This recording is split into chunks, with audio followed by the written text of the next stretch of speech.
Hi guys, welcome back to my YouTube channel. Before I start, I just want to say Happy New Year to you all, and I hope all your dreams and goals will come true this year. I know last year was a bit crazy for everyone, so this year I wish for the best for you all. I know that I've been off of all social media platforms for a while now, but hey, I'm back.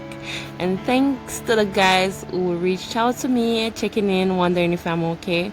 Yes, I'm fine. I've been busy and I'm sorry to have you guys waiting, but thank you so much for sticking around. So I am back and I'm here to show you how I built another bed head for my sister's bedroom.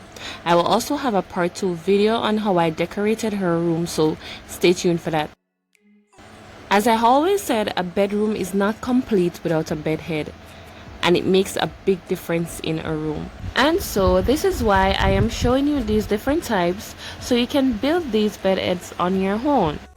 The items that you will need to complete this project will be listed below in the description box. So don't forget to check it out. And don't forget, like, share, and subscribe to my channel.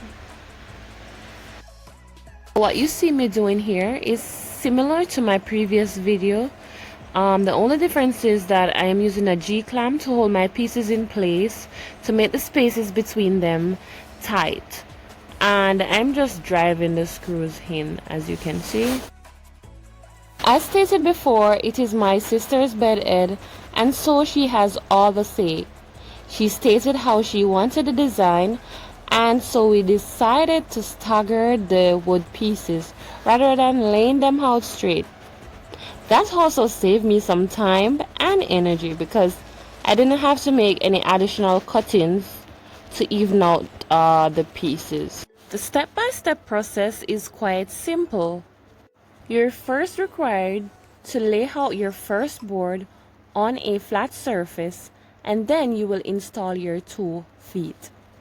You can use 1 or 2 screws to secure each side, but that is completely up to you. Secondly, you put a piece of board based on the space you want between each slot, and this will serve as a space holder. Then you can use a clamp to hold the pieces in place. This is to avoid shifting when you're putting in your screws.